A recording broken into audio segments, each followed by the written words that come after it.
दोस्तों नमस्कार। जैसा कि आपको मालूम है कि प्रीवियस लेक्चर में हमने सेमी कंडक्टर के मल्टीपल चॉइस क्वेश्चन सॉल्व किए थे, मतलब एमसीक्यूज हमने सॉल्व किए थे।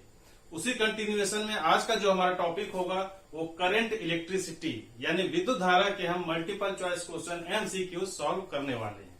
ठीक है, सिलेबस को आप थॉरोली अगर देखेंगे तो मोस्टली जो है आपका क्लास 10th में इलेक्ट्रिसिटी एक चैप्टर है, उससे मैच करता है। कुछ टॉपिक्स जैसे Kirchhoff law, Wheatstone bridge, potentiometer, EMF, electromotive force, ये है कुछ टॉपिक्स है, 3 या 4 टॉपिक्स है जो कि इंटरमीडिएट के सिलेबस से मैच करते हैं। तो एमसीक्यू सॉल्व करने से पहले आपको मालूम है कि पूरे चैप्टर का थॉरो नॉलेज होना चाहिए, सारे लॉज, सारे फॉर्मूला, सारे इंस्ट्रूमेंट्स, ये सब चीजें याद होनी चाहिए, तभी आप इसको क्लियर एक्यूरेटली सॉल्व कर सकते हैं। ठीक है, देखिए question number 1, the unit of resistance is, resistance की यूनिट क्या होती है? ओम। यहां पर जो आपका करेक्ट आंसर होगा एम्पियर, वॉट, ओम, वोल्ट, तो आपका करेक्ट आंसर ओम होगा क्योंकि ओम ने ही रेजिस्टेंस को डिफाइन किया था। ठीक है, करंट, वोल्टेज और resistance, in current, voltage and resistance IVR, इनके बीच में रिलेशनशिप को ओम ने स्टेब्लिश किया था, इसीलिए उनके ऑनर पर रेजिस्टेंस की यूनिट जो है ओम रखा गया है। ओम क्या है? साइंटिस्ट का नाम है। लेकिन अगर ओम गिवन ना हो तो R=V/I जो फार्मूला है, कभी कभी उस फार्मूले से भी आपको यूनिट कैलकुलेट करनी पड़ती है। तो इस टाइप के क्वेश्चन बहुत इजी हैं, नॉर्मली पूछे नहीं जाते। The SI unit of electric current is, SI unit में इलेक्ट्रिक करंट की यूनिट क्या है? बहुत सिंपल है, करंट की यूनिट एम्पियर होती है। यहां पर किलोवाट तो होगा नहीं, किलोवाट मतलब वॉट, पावर का है। ओम रेजिस्टेंस की यूनिट है, वॉट भी क्या है? पावर की यूनिट है। वॉट, किलोवाट, मेगावाट, टेरावाट, ये सब क्या है? पावर है। वाट लगा है मतलब पावर है, तो इसकी जो करेक्ट आंसर होगा इसका वो है ampere. The SI unit of electric power, अभी हमने बात किया था कि पावर की यूनिट क्या होती है, जहां पर भी वॉट, किलोवाट, मेगावाट है वो क्या है? पावर है। तो SI यूनिट की बात की गई है तो पावर क्या होगा? वॉट में होगा। ठीक है, नॉर्मली ये हॉर्स पावर भी होता है क्योंकि 1 horse power is equal to 746 watt. तो हॉर्स पावर को हम वॉट में कन्वर्ट करेंगे तब जो है इसके इक्विवेलेंट होगा। अगर हॉर्स पावर है तो ये SI यूनिट सिस्टम नहीं है। ठीक है, यहां पर कंफ्यूजन होता है और हम हॉर्स पावर वहां पर टिक करके चले जाते हैं, जबकि ये रॉन्ग आंसर है। 1 horse power is equal to 746 watt. यहां पर पावर की यूनिट क्या होती है? वॉट, किलो, इलेक्ट्रिक पावर की बात की गई है। इस यहां पर इलेक्ट्रिक पावर की बात की गई है, वॉट, किलोवाट, मेगावाट कुछ भी होगा, वही आपका करेक्ट आंसर है। The measuring instrument of potential difference, potential difference का मतलब होता है वोल्टेज। पोटेंशियल डिफरेंस का मतलब वोल्टेज। देखिए, कोई भी रेजिस्टेंस होता है या कोई भी सर्किट होती है, उसके 2 टर्मिनल्स के बीच में इन बिटवीन जो वोल्टेज होता है उसे क्या बोलते हैं? Voltage difference. सपोज करिए दिस इज द रजिस्टर, तो ये टर्मिनल 1 है, दिस इज द टर्मिनल 2।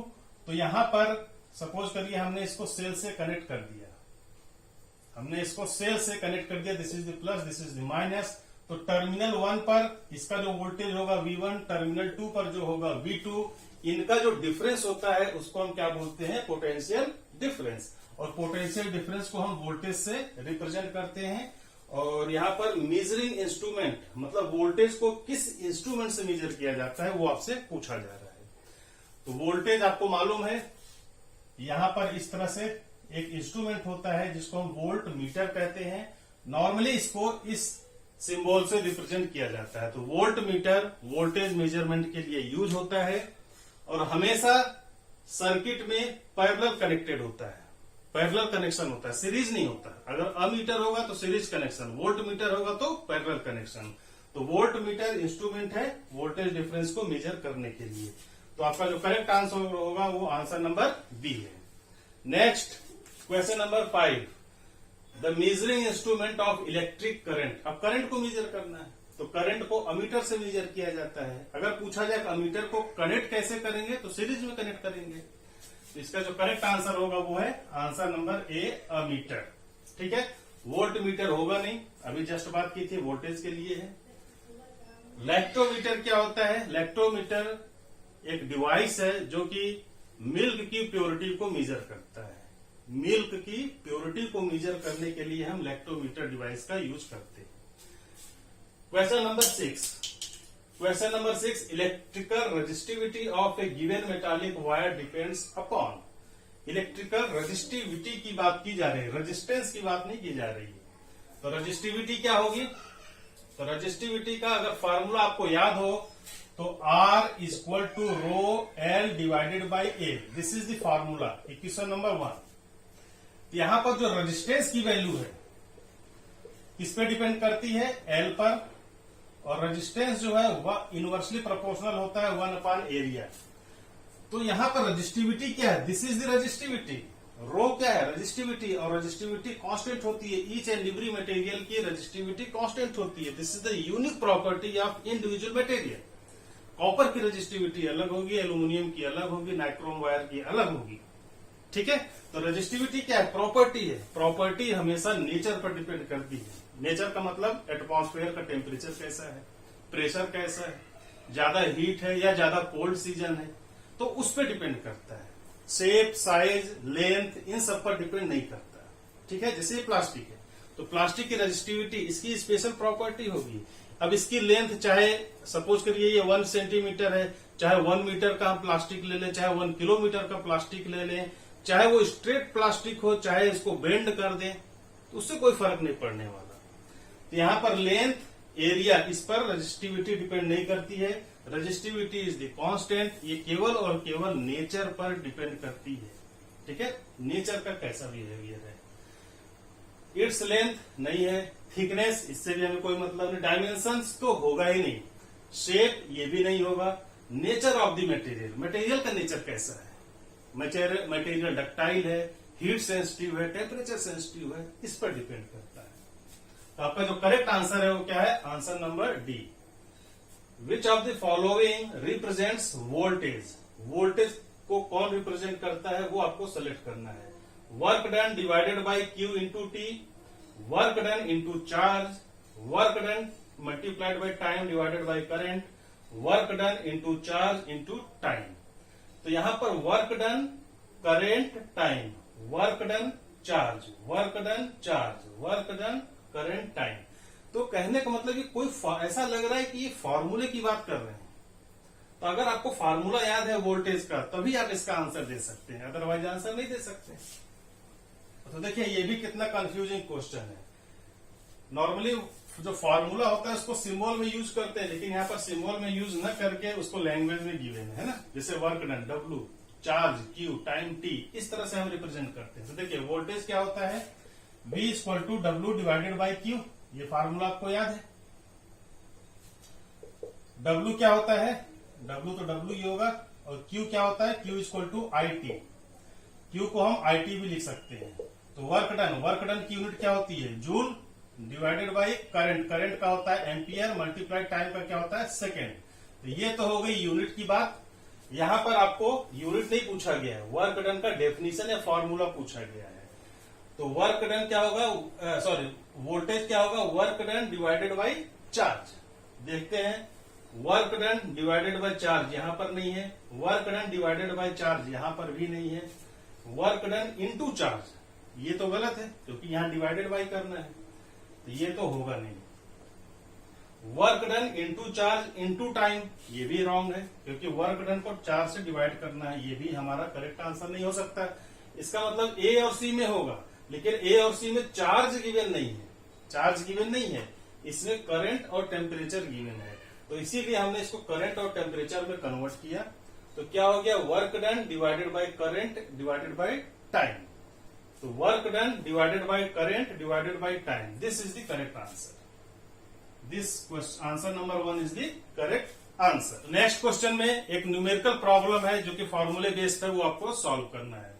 तो क्वेश्चन नंबर 8 में यहां पर न्यूमेरिकल प्रॉब्लम है। इससे पहले हम क्वेश्चन नंबर 9 सॉल्व करते हैं ताकि यहां पर स्पेस क्रिएट हो जाए और हम न्यूमेरिकल प्रॉब्लम को सॉल्व कर सके। ठीक है, तो क्वेश्चन नंबर 9 पहले देखेंगे फिर 8 देखेंगे।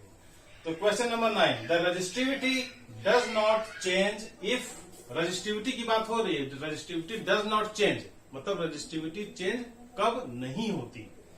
The material is change, the temperature is change, the shape of register is change. देखिए रजिस्टिविटी क्या होती है, किसी भी मटेरियल की स्पेसिफिक प्रॉपर्टी होती है। अभी प्रीवियस क्वेश्चन में हमने बात की, तो मटेरियल ही हमने चेंज कर दिया, तो ऑब्वियसली कॉपर का मटेरियल था उसकी रजिस्टिविटी डिफरेंट थी। एल्युमिनियम मटेरियल चेंज कर दिया, मतलब कॉपर से हमने एल्युमिनियम कर दिया, कॉपर से हमने स्टील कर दिया, नाइक्रोम कर दिया। तो जब हमने मटेरियल ही चेंज कर दिया तो रजिस्टिविटी तो चेंज होनी ही है। टेम्परेचर, हमने क्या बात की थी, रजिस्टिविटी नेचर पर डिपेंड करती है। किसी भी मटेरियल की प्रॉपर्टी नेचर पर चेंज हो जाती है।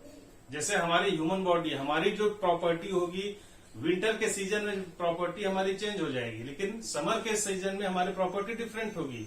रेनी सीजन में हमारी प्रॉपर्टी डिफरेंट होगी। सिमिलरली क्लाउडी सीजन में भी हमारी प्रॉपर्टी चेंज हो जाएगी। ठीक है, जबकि हमारी बॉडी तो सेम है, हमारी बॉडी सेम है, बट उस पर नेचर का इफेक्ट पड़ता है। तो सिमिलरली किसी भी मटेरियल पर नेचर का इफेक्ट पड़ता है। तो यहां पर टेम्परेचर अगर चेंज होगा तो ऑब्वियसली उसकी प्रॉपर्टी चेंज होगी। Both material and temperature are change. Obviously material change करेंगे तो प्रॉपर्टी चेंज होगी, टेम्परेचर चेंज करेंगे तो भी प्रॉपर्टी चेंज होगी। सिर्फ और सिर्फ शेप का रेजिस्टेंस पर कोई इफेक्ट नहीं पड़ता। चाहे आप स्ट्रेट उसको लीजिए, चाहे उसको हम बेंड कर दें, उससे कोई फर्क नहीं पड़ने वाला। ठीक है, तो इसका जो करेक्ट आंसर होगा, answer number C, the shape of the resistor is change. अगर शेप चेंज करेंगे तो रजिस्टिविटी चेंज नहीं होने वाली। तो यहां पर क्वेश्चन नंबर 8 की बात करें, यहां पर न्यूमेरिकल प्रॉब्लम है, इसलिए इसको सॉल्व करने के लिए हमें यहां पर स्पेस क्रिएट करना पड़ेगा। तो देखिए question number 8, if the current I through a resistor is increased by 100%, assuming that temperature remains unchanged, the increase in power dissipated will B.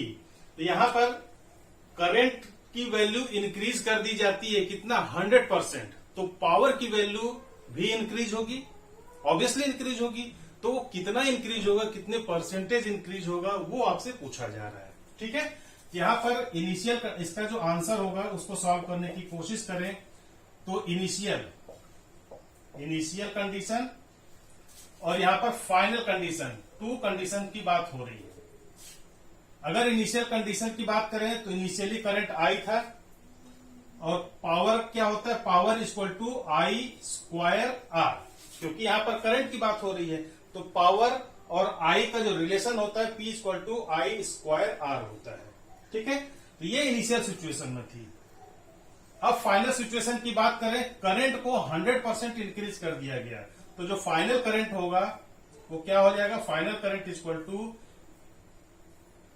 I, initially जो I था इसको हम फाइनल F लिख सकते हैं। तो इनिशियल I था plus 100% of initial I। यही क्वेश्चन में कहा जा रहा है, जो कहा जा रहा है हमें वही करना है, अपने आप आंसर आएगा। इसको सॉल्व करें तो I प्लस 100% का मतलब 100 divided by 100 multiplied by I, 100 से 100 कैंसिल आउट, यहाँ बचेगा केवल और केवल I बचेगा। तो I plus I equal to 2I। तो जो फाइनल करंट I वो कितनी आई, 2I आती है। अब जब करंट चेंज हो गया तो पावर भी चेंज होगा, क्योंकि यहां पर आप देख सकते हैं power equal to I²R, power और I का रिलेशन है। कैसा रिलेशन है, डायरेक्ट रिलेशन है। ऑब्वियसली पावर भी इंक्रीज होगा। तो फाइनल पावर की बात करें तो I²R मतलब करंट कितना है, 2I, I के स्थान पर हमें 2I रखना है, तो 2I का स्क्वायर मल्टीप्लाइड बाई R। ठीक है, इसको सॉल्व करें तो 2 का स्क्वायर हो जाएगा 4, I का स्क्वायर हो जाएगा I² मल्टीप्लाइड बाई R। ठीक है, अब देखिए I²R ये किसके इक्विवेलेंट है, I²R पावर के इक्विवेलेंट है, इनिशियल पावर के। तो इसको हम लिख सकते हैं फाइनल जो पावर होगा वो 4 टाइम्स इनिशियल पावर होगा। ठीक है, आपको ये पता करना था कितना इंक्रीज हो गया, तो आपका जो आंसर होगा वो 4 टाइम्स इंक्रीज हो गया। ठीक है, 4 टाइम्स इंक्रीज हो गया। अब परसेंटेज की बात की जा रही है, कितने परसेंटेज इंक्रीज हुआ, तो ऑब्वियसली इनिशियली जो है वो P था, बाद में उसकी जो वैल्यू हो गई 4P हो गई, तो दोनों का डिफरेंस कितना हुआ, 4P माइनस P, 3P। तो 3P यानी 3 टाइम्स पावर इंक्रीज हो गया। तो यहां पर हम निकालेंगे increase in power, increase in power equal to final power. Final power का मतलब 4p माइनस इनिशियल पावर का मतलब p, और इसका डिफरेंस आता है 3p। ठीक है, हमें इसको परसेंटेज में कन्वर्ट करना है, तो परसेंटेज कितना हो जाएगा, परसेंटेज निकालना बहुत आसान है। फाइनली कितना था 3p, इतना चेंज हुआ, और इनिशियल कितना था p। परसेंटेज निकालना तो 100 से मल्टीप्लाई कर दें, तो p से p कैंसिल आउट, 3 में 100 का मल्टीप्लाई करेंगे तो 300, तो 300% पावर की वैल्यू इंक्रीज हो गई। अगर अमाउंट पूछा जाता तो आपको कहना था कि 3p उसकी फाइनल वैल्यू आएगी, लेकिन इसको परसेंटेज में कहा गया तो वो 300% इसका इंक्रीमेंट आएगा। ठीक है, ओके। यहां पर आपको दिख रहा है option number C, this is the correct answer. Next question number 10। तो क्वेश्चन नंबर 10 भी आपको यहां पर भी एक न्यूमेरिकल प्रॉब्लम सॉल्व करना है, और यहां पर इलेक्ट्रिक पावर जो आपको इलेक्ट्रिक पावर के जो फार्मूले हैं P equal to I R, P equal to V I, वो सारे फार्मूले यहां पर यूज करने हैं। उसी के बेस पर फार्मूले को समझना भी आपको आना चाहिए। फार्मूला तो याद है, लेकिन फार्मूले में क्या इंक्रीज हो रहा है, क्या डिक्रीज हो रहा है, क्या कांस्टेंट है, वो भी आना चाहिए। ठीक है, तो देखिए question number 10। In A electrical circuit 3 incandescent bulb A, B and C operating 40 watt, 160 watt and 100 watt respectively are connected in a parallel to an electric source. Which of the following is likely to happen regarding their brightness? कहने का मतलब क्या हुआ, parallel connection की बात की जा रही है। 3 bulb A, B and C और उनकी रेटिंग भी हमें दिया हुआ है। तो सबसे पहले हम 3 बल्ब को पैरेलल में किस तरह से कनेक्ट करेंगे। This is the bulb number 1, this is the bulb number 2 and this one is bulb number 3। Parallel connection की बात हो रही है, तो इस तरह से इसको हम कनेक्ट करेंगे। ठीक है, क्वेश्चन के अकॉर्डिंग डायग्राम प्लॉट करना है। इसको हमने बोला बल्ब नंबर ए, इसको हम बोलते हैं बल्ब नंबर बी, और ये क्या है बल्ब नंबर सी। बल्ब ए की रेटिंग 40 है, तो इसको हम लिखेंगे 40 वॉट। बल्ब बी की रेटिंग 60 है, तो इसको हम लिखेंगे 60 वॉट। और सी की जो रेटिंग है वो कितनी है 100, तो यहां पर हम लिखेंगे 100 वॉट। इतना क्लियर है। आपसे क्या पूछा जा रहा है कि ब्राइटनेस किसकी होगी। ऑब्वियसली आपने देखा होगा घरों में, आप प्रैक्टिकल पहले इसको सोचिए, ब्राइटनेस का किससे रिलेशन है। आपने देखा होगा जैसे करंट की वैल्यू लो होती है, करंट की वैल्यू लो होती है तो आपकी जो लाइट बल्ब है वो भी थोड़ा डीम हो जाता है, लेकिन जैसे ही करंट की वैल्यू इंक्रीज होती है आपका लाइट बल्ब वो हाईली ग्लो होने लगता है। अगर लाइट बल्ब से आपको चीजें समझ में नहीं आती तो आप फैन या कूलर का जो फैन है, अभी समर का डे है तो कूलर के फैन से भी आप उसको ऑब्जर्व कर सकते हैं। करंट की वैल्यू जब ज्यादा होती है तो कूलर की स्पीड या आपके फैन की स्पीड काफी हाई हो जाती है, लेकिन जैसे ही करंट की वैल्यू डाउन होती है, लो होती है, तो आपकी जो कूलर या फैन की स्पीड है वो भी लो हो जाती है। ठीक है, तो एक इक्वेशन हम इसके लिए ड्रॉ कर सकते हैं कि brightness directly proportional to current. ठीक है, अब क्वेश्चन में करंट तो गिवन नहीं है, हमें क्या गिवन है पावर, तो करंट को पावर से हमें रिलेट करना पड़ेगा। ये सब क्या है, ये सब पावर गिवन है, PA, PB और ये क्या है PC, पावर गिवन है। तो करंट और पावर का क्या रिलेशन होता है, P इक्वल टू VI। ठीक है, तो हमें I और पावर का क्या रिलेशन होगा, I is equal to power divided by voltage. तो I किसके रिलेटेड में है, पावर के रिलेटेड, मतलब करंट की वैल्यू ज्यादा होगी तो ब्राइटनेस ज्यादा होगी, लेकिन करंट की वैल्यू ज्यादा कब होगी, जब पावर की वैल्यू ज्यादा होगी। तो यहां पर पावर किसकी ज्यादा है। अगर वोल्टेज को भी देखना है, पैरेलल कनेक्शन में आपको मालूम है वोल्टेज कांस्टेंट होता है और सीरीज कनेक्शन में करंट कांस्टेंट होता है।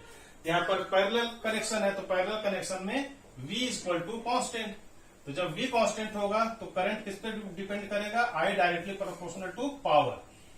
तो जिसका पावर मैक्सिमम होगा उसकी करंट की वैल्यू भी मैक्सिमम होगी और उसका जो ब्राइटनेस होगा, ब्राइटनेस वो भी क्या होगा, मैक्सिमम होगा। ये फाइनल रिलेशन आपको निकल कर आता है। तो अब इसको ध्यान रखना है, ये चीजें तो आपको समझ में आ गई। ये इक्वेशन हमने कहां से जनरेट किया, अब इसको ध्यान में रखते हुए हम इसको सॉल्व करेंगे। देखिए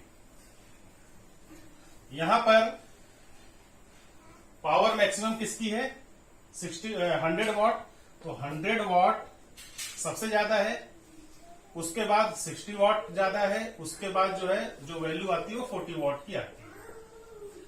100 वॉट किसके लिए है पावर, ये किसके लिए है सी नंबर बल्ब के लिए, तो यहां पर हम लिखेंगे bulb number C is greater than. 60 watt किसके लिए bulb number B, and 40 watt है बल्ब नंबर ए के लिए। This is the correct sequence, this is the correct sequence. मतलब सबसे मैक्सिमम जो ब्राइटनेस होगी वो सी की होगी, उसके बाद ब्राइटनेस बी की होगी, उसके बाद ब्राइटनेस ए की होगी। अब हम देखते हैं यहां पर ऑप्शंस क्या गिवन है। अब इसकी जरूरत नहीं है, इसको हम इरेज कर सकते हैं ताकि कंफ्यूजन ना हो। तो ऑप्शन नंबर ए को देखें तो brightness of all bulb will be same, no, brightness सभी बल्ब की सेम हो ही नहीं सकती, इसको हम करेक्ट नहीं कह सकते। Brightness of bulb A will be maximum, यहां पर आप देख सकते हैं ब्राइटनेस किसकी मैक्सिमम है सी की, यहां पर ये भी आपका करेक्ट आंसर नहीं होगा। Brightness of bulb B will be more than A, B A से ज्यादा है, देखते हैं बी ए से ज्यादा है, यस ये आपका करेक्ट हो सकता है, बी इज ग्रेटर देन ए, ये आपका करेक्ट हो सकता है, बट हमें आंसर डी भी चेक करना पड़ेगा। Brightness of C will be less than B, C B से लेस है, सी बी से लेस है, no C is the maximum, यहां पर ये ऑप्शन करेक्ट नहीं होगा, तो आपका करेक्ट क्या हुआ ऑप्शन नंबर सी। तो नेक्स्ट क्वेश्चन नंबर 11 की अगर बात करें यहां पर, तो 2 resistors of resistances 2 ohm and 4 ohm when connected to a battery will have 2 ohm and 4 ohm के 2 resistors को हमें किसी बैटरी के टर्मिनल से कनेक्ट करना है। केवल 2 टाइप के वहां पर कनेक्शन पॉसिबल है, या तो सीरीज कनेक्शन होगा या तो वहां पर पैरेलल कनेक्शन होगा। तो देखते हैं आंसर में हमें क्या आंसर देना है। Same current flowing through them when connected in parallel, यहां पर सेम करंट की बात हो रही है और पैरेलल कनेक्शन की बात हो रही है। आप एक चीज बताइए, आपको याद होगा बहुत ही इंपॉर्टेंट रिलेशन है करंट और वोल्टेज और रेजिस्टेंस में, और उसको ओम्स लॉ ने डिफाइन किया था, और कॉम्बिनेशन ऑफ रेजिस्टेंस भी आपने पढ़ा होगा, सीरीज और पैरेलल कॉम्बिनेशन होते हैं। तो सीरीज कॉम्बिनेशन में क्या होता है, करंट की वैल्यू कांस्टेंट होती है, ये आप सभी को मालूम है। सीरीज कॉम्बिनेशन में करंट की वैल्यू कांस्टेंट होती है और पैरेलल कॉम्बिनेशन में वोल्टेज की वैल्यू कांस्टेंट होती है। सिर्फ यही लॉजिक आपको याद रखना है। क्वेश्चन इंपॉर्टेंट बहुत है, उसका रीजन यही है कि आपको कंफ्यूज करने के लिए इस तरह से इतनी लंबी चौड़ी लैंग्वेज लिखी जाती है, ठीक है। लेकिन कॉन्सेप्ट को अगर ध्यान देंगे तो सिर्फ कॉन्सेप्ट पे ही आपका ये क्वेश्चन बनने वाला है। देखिए same current parallel connection possible है क्या, नहीं, हमने अभी जस्ट बात की सेम करंट कहां होता है सीरीज कनेक्शन में, तो ये आंसर तो हो नहीं सकता। यहां पर सेम करंट की बात हो रही है flowing through them when connected in series, तो सेम करंट सीरीज कनेक्शन में, यस सीरीज कनेक्शन में ही सेम करंट फ्लो होता है। अभी जस्ट हमने फिर से बात की थी। डिफरेंट पोटेंशियल डिफरेंस, डिफरेंट मतलब अलग अलग, पोटेंशियल डिफरेंस का मतलब होता है वोल्टेज, वोल्टेज की वैल्यू कांस्टेंट होती है पैरेलल कनेक्शन में, पैरेलल कनेक्शन में कांस्टेंट होती है। तो यहां पर डिफरेंट है और सीरीज में ये भी पॉसिबल नहीं है। Different potential difference across them when connected in parallel, parallel connection है वोल्टेज डिफरेंस है, नो, पैरेलल में वोल्टेज कांस्टेंट होता है, तो आपका ऑप्शन डी भी करेक्ट नहीं हो सकता। तो बचा क्या option B, option B is the correct answer, ठीक है, okay. Next question number 12, the unit of power may also be expressed as, देखिए मे ऑल्सो बी, इसका मतलब जनरली लोगों को, स्टूडेंट्स को याद रहता है कि पावर की यूनिट वाट होती है, किलो वाट होती है, मेगावाट होती है, लेकिन यहां पर आपको वाट, किलोवाट, मेगावाट तो दिया नहीं। यहां पर वोल्ट एम्पियर किलोवाट आवर मतलब यूनिट, जिसको हम किलोवाट आवर कहते हैं उसी को हम यूनिट भी कहते हैं, ठीक है। Watt into second, joule into second, तो ये कंफ्यूज करने के लिए दिया गया, इसलिए क्वेश्चन बहुत इंपॉर्टेंट भी है। तो पावर का अगर आपको फॉर्मूला याद है तभी आप इसको आंसर दे सकते हैं। तो P इक्वल टू होता है VI और V की वैल्यू होती है I² इंटू R, ठीक है। तो यहाँ पर वी क्या होता है वोल्ट, आई क्या होता है एम्पियर, तो वोल्ट इंटू एम्पियर, ये इसका करेक्ट आंसर है। तो आपका answer number A is the correct answer. अच्छा, अगर आपको पावर की यूनिट वाट मालूम है तो आपको यह भी मालूम होना चाहिए कि 1 watt equal to joule per second, 1 joule per second. तो अगर आपको ये चीजें नहीं गिवन है, जूल सेकेंड गिवन है, तो आपको जूल पर सेकेंड जो होगा वो करेक्ट आंसर होगा। देखिए जूल सेकेंड भी आपको यहां पर गिवन है कंफ्यूज करने के लिए, लेकिन जूल मल्टीप्लाइड बाय सेकेंड है, जबकि होता क्या है जूल डिवाइडेड बाय सेकेंड है। ये भी आपको यहां पर गिवन है, बट यहां पर आप कंफ्यूज हो जाएंगे। ठीक है, इसलिए बहुत इंपॉर्टेंट क्वेश्चन है, छोटी छोटी चीजें हैं, आपको ध्यान रखनी पड़ेंगी। Question number 13, Ohm's law states the relationship between, Ohm's law हमें मालूम है कि करंट, वोल्टेज और रेजिस्टेंस के बीच में रिलेशन एक स्टेब्लिश होता है, वो ओम्स लॉ के अकॉर्डिंग होता है। लेकिन हमें यहां पर जो आंसर देना है वो बहुत सोच समझ के देना है। अगर ओम्स लॉ की बात करें तो ओम्स लॉ किसको डिफाइन करता है, ओम्स लॉ वोल्टेज को डिफाइन नहीं करता, ओम्स लॉ करंट को भी डिफाइन नहीं करता। ओम्स लॉ किसको डिफाइन करता है, रेजिस्टेंस को। ये याद रखना है आपको। ओम्स लॉ किसके लिए है, मटेरियल की प्रॉपर्टी के लिए है, और मटेरियल की प्रॉपर्टी का मतलब रेजिस्टेंस से है। कॉपर का मटेरियल है, रेजिस्टेंस अलग होगा, एल्यूमिनियम नाइक्रोम का मटेरियल है, रेजिस्टेंस प्रॉपर्टी अलग होगी। तो प्रॉपर्टी किस वैल्यू पर डिपेंड करती है, किस फिजिकल क्वांटिटी पर डिपेंड करती है, वो डिराइव करता है ओम्स लॉ। तो ओम्स लॉ किसके लिए है, रेजिस्टेंस को डिराइव करने के लिए। तो रेजिस्टेंस की वैल्यू वोल्टेज और करंट पर डिपेंड करती है, ये उन्होंने स्टेटमेंट दिया था।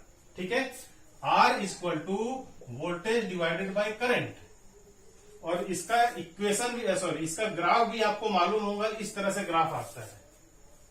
ठीक है, तो ओम्स लॉ रेजिस्टेंस को डिफाइन करता है। अगर आपको ये मालूम है तभी आप इसका आंसर दे सकते हैं, अदरवाइज आंसर नहीं दे सकते। देखिए ऑप्शन नंबर ए, करंट और रेजिस्टेंस नहीं होगा, करंट और वर्क डन, डब्ल्यू मतलब वर्क डन, ये भी नहीं होगा। अभी हमने क्या बात की, वोल्टेज और करंट। तो current and voltage, this is the correct answer. Option number C is the correct answer. Last option क्या है, करंट और electric charge that is Q, इसका भी रिलेशन ये स्टेब्लिश नहीं करता। तो आपका जो आंसर होगा वो ऑप्शन नंबर सी होगा। देखते हैं next question number 14, how many electrons constitute A current of 1 micro ampere. 1 micro ampere का करंट है, उसमें कितने इलेक्ट्रॉन्स हैं वो आपसे पूछा जा रहा है। ठीक है, इसकी वैल्यू आपको याद रखनी है। इसकी जो वैल्यू होती है 6.25 इंटू 10 टू द पावर 12, ये आपको याद रखना है।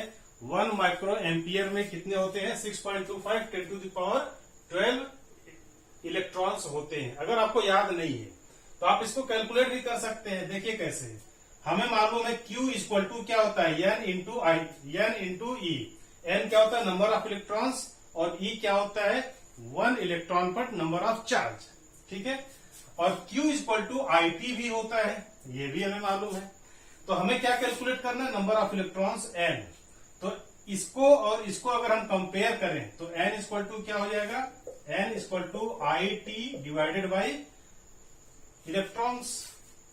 और आपको ये मालूम है यहाँ पर करंट को यूनिट लेना है, मतलब यूनिट करंट फ्लो होना चाहिए, 1 एम्पियर का करंट फ्लो होना चाहिए, और टाइम भी हमें यूनिट सेकंड की हम बात करते हैं तो 1 सेकंड का टाइम भी होना चाहिए। तो 1 मल्टीप्लाइड बाई 1 कितना हो जाएगा, 1 डिवाइडेड बाई 1 इलेक्ट्रॉन पे कितने कूलॉम्स होते हैं, 1.6 into 10 to the power minus 19 coulomb. ठीक है ना, तो 1/1.6 इंटू, ये वैल्यू आपको याद होनी चाहिए। तो 1/1.6 इंटू 10 टू द पावर 19। जब आप इसको सॉल्व करेंगे तो आपका आंसर यही आने वाला है, 6.25 इंटू 10 टू द पावर 12। चाहे आप इसे कैलकुलेट करिए, चाहे आप इसको याद रखिए। याद रखेंगे तो मल्टीपल चॉइस क्वेश्चन में आपका टाइम सेव होगा। तो आपका जो करेक्ट आंसर है वो है ऑप्शन नंबर बी। तो क्वेश्चन नंबर 15, यहां पर फिल इन द ब्लैंक्स है ना, यहां पर स्पेस है, is used exclusively for the filament of the bulb. मतलब कॉपर, एल्यूमिनियम, सिल्वर और टंगस्टन, इनमें से बल्ब के फिलामेंट में हम कौन सा मटेरियल यूज करते हैं वो आपसे पूछा गया है। ऑब्वियसली बल्ब का जो फिलामेंट होता है वो किसका बना होता है, टंगस्टन का। तो यहां पर आपको टंगस्टन फिल करना पड़ेगा। ये आपको याद रखना है, इसमें कोई लॉजिक नहीं है। The commonly used safety fuse wire is made of. Safety fuse wire की बात की जा रही है। आपने देखा होगा घरों में जो इलेक्ट्रिक सर्किट्स होते हैं वहां पर एक फ्यूज वायर लगाया जाता है जिसको हम कहते हैं फ्यूज। तो फ्यूज को जब आप निकालेंगे तो वहां पर देखेंगे क्रॉस कनेक्शन होता है, एक बहुत ही थिन वायर होती है, उसी वायर को हम फ्यूज वायर कहते हैं। वो फ्यूज वायर किसका बना होता है वो आपसे पूछा जा रहा है। तो फ्यूज वायर याद रखिए टिन और लेड का बना होता है, टिन और कॉपर का बना होता है। एलॉय ऑफ टिन, एसएन का मतलब होता है टिन और सीयू का मतलब होता है कॉपर। तो option number D is the correct answer. यहां पर प्योर कॉपर का नहीं होता, लेड, पीवी का मतलब होता है लेड, एनआई का मतलब होता है निकल। ये सिंबॉलिक आपको याद रखने पड़ेंगे, कभी कभी पूरा लिखा जाता है। कॉपर, निकल, लेड, ये सब पूरी लैंग्वेज में लिखी जाती है। कभी कभी आपको शॉर्ट फॉर्म में क्वेश्चन में गिवन रहेगा, तो आपको केमिस्ट्री में जो इनके नॉमेनक्लेचर है वो याद होने चाहिए। ठीक है, तो alloy of tin and copper, इसका फ्यूज वायर बना होता है। ठीक है, उसका रीजन क्या है? इसका कभी कभी रीजन भी पूछते हैं। इसका रीजन ये है कि उसका मेल्टिंग पॉइंट बहुत लो होता है। मेल्टिंग पॉइंट टेम्परेचर का मतलब क्या हुआ? सपोज करिए आपके घरों में 6 एम्पियर या 16 या 15 एम्पियर, टू टाइप के करंट सप्लाई होते हैं। 6 एम्पियर की करंट होती है और 15 या 16 एम्पियर की करंट होती है। अगर 6 एम्पियर से थोड़ा सा भी ज्यादा करंट की वैल्यू बढ़ती है, इंक्रीज होती है, तो फ्यूज वायर जो है वो मेल्ट हो जाता है, क्योंकि वो बहुत ही हीट सेंसिटिव होता है, टेम्परेचर सेंसिटिव होता है। ठीक है, तो करंट की वैल्यू 6 एम्पियर से थोड़ा सा भी बियॉन्ड जाती है तो फ्यूज वायर मेल्ट हो जाएगा, आपकी सर्किट ब्रेक हो जाएगी। और आपको मालूम है कि जब सर्किट ब्रेक होता है तो वहां पर कोई करंट फ्लो नहीं होता। करंट फ्लो के लिए सर्किट का क्लोज होना कंपलसरी है। तो फ्यूज वायर इसीलिए लगाए जाते हैं कि जब भी करंट की वैल्यू परमिसिबल लिमिट से 6 एम्पियर या 16 एम्पियर से बियॉन्ड जाती है, एक्सीड करती है, तो फ्यूज वायर मेल्ट हो जाता है और आपकी सर्किट ब्रेक हो जाती है। तो सर्किट ब्रेक होने से क्या हुआ? आपका कूलर, फ्रिज, एसी, ये सब जो काफी कॉस्टली एप्लायंसेज है ये सेव हो जाते हैं, ये डैमेज होने से बच जाते हैं। ओके, तो आपका करेक्ट आंसर है alloy of SN and copper. SN का मतलब होता है टिन, याद रखिएगा। Question number 17, the unit of resistivity. देखिए रजिस्टिविटी की यूनिट क्या है वो आपसे पूछा जा रहा है। अगर आपको याद है तब तो बहुत अच्छा है, अगर आपको याद नहीं है तो आपको फार्मूला जरूर याद होना चाहिए। फार्मूला याद है तो भी आप इसका आंसर दे सकते हैं। देखिए रजिस्टिविटी के लिए कौन सा फार्मूला यूज होता है? R equal to rho L divided by area, ये फार्मूला है। तो रो क्या होता है? रजिस्टिविटी। तो रजिस्टिविटी हमें कैलकुलेट करना है, तो रो इक्वल टू यहां पर R multiplied by area divided by length. ठीक है, तो रेजिस्टेंस की यूनिट क्या होती है? ओम। एरिया क्या होता है? Metre square. और लेंथ क्या होती है? मीटर में। तो मीटर से मीटर कैंसिल आउट, तो क्या बचा? रो की यूनिट ओम इंटू मीटर। अगर आपको याद है तब तो बहुत ही अच्छा है, अगर आपको याद नहीं है तो क्विकली आप इस फार्मूले से भी इसको कैलकुलेट कर सकते हैं। तो यहां पर ohm, ohm metre square, ohm metre, ohm per metre. तो यहां पर जो है आपका option number C is the correct answer. ठीक है ना? Okay. An electric iron draws a current of 4 ampere. Electric iron सबको मालूम है, आयरन यानी कपड़े प्रेस करने वाली जो मशीन होती है, जो इंस्ट्रूमेंट होता है, उसको आयरन बोलते हैं, इलेक्ट्रिक आयरन बोलते हैं। तो an electric iron draws a current of 4 ampere. जब आपने कपड़े प्रेस करने के लिए, अपने क्लॉथ्स को प्रेस करने के लिए आयरन को ऑन किया तो करंट ड्रॉ होती है, तो उस करंट की वैल्यू 4 एम्पियर गिवन है। When connected to a 220 volt mains, जो मेंस में सप्लाई है वो 220 वोल्ट्स की है। नॉर्मली इंडिया में 220 से 240 वोल्ट तक की सप्लाई होती है। इट्स रेजिस्टेंस मस्ट बी, तो आपको रेजिस्टेंस कैलकुलेट करना है। सिंपल फार्मूले बेस्ड क्वेश्चन है। इस तरह के क्वेश्चन काफी एग्जाम में पूछे जाते हैं। ठीक है, तो देखिए यहाँ पर करंट आपको मालूम है I equal to 4 ampere, voltage आपको मालूम है 220 वोल्ट, रेजिस्टेंस आपको कैलकुलेट करना है, नहीं मालूम। तो रेजिस्टेंस के लिए फार्मूला क्या है? V equal to I into R, ये हमारे पास ओम्स लॉ है। रेजिस्टेंस कैलकुलेट करना है तो R equal to V divided by I। तो यहाँ पर V का मतलब होता है 220 वोल्ट डिवाइडेड बाई I का मतलब होता है 4 एम्पियर। तो इसको कैलकुलेट करेंगे तो आपका 55 और रेजिस्टेंस कैलकुलेट करना है तो इसकी यूनिट हो जाएगी ओम। तो यहाँ पर 1055 44 तो आपका आंसर हो जाएगा option number B 55 ohm. Last question number 19। Out of the 3 bulbs 25 watt 60 watt and 100 watt which bulb has least resistance. 3 bulb आपको गिवन है, 25 वॉट के हैं, 60 वॉट एंड 100 वॉट्स के। लीस्ट रेजिस्टेंस कहां पर होगा? अगर आपको फार्मूला याद है, बार बार हम कह रहे हैं इलेक्ट्रिकल में फार्मूले बेस्ड क्वेश्चन बहुत आते हैं। अगर आपको फार्मूला याद है तो बहुत इजीली आप इसका आंसर दे सकते हैं। अगर आपको फार्मूला याद नहीं है तो आप इसको याद करेंगे, क्वेश्चन को थोड़ा सा चेंज कर दिया जाएगा, फिर आप परेशान हो जाएंगे, फिर उसको याद करना पड़ेगा, है ना। तो इसीलिए कॉन्सेप्ट को समझिए। यहां पर 3 bulb 25 watts 60 watt and 100 watt. ये वॉट क्या होता है? वॉट क्या है? पावर। आपसे क्या पूछा जा रहा है? रेजिस्टेंस। तो पावर और रेजिस्टेंस कोई ना कोई रिलेशन होगा। कौन सा रिलेशन है वो हमें पहले आइडेंटिफाई करना पड़ेगा।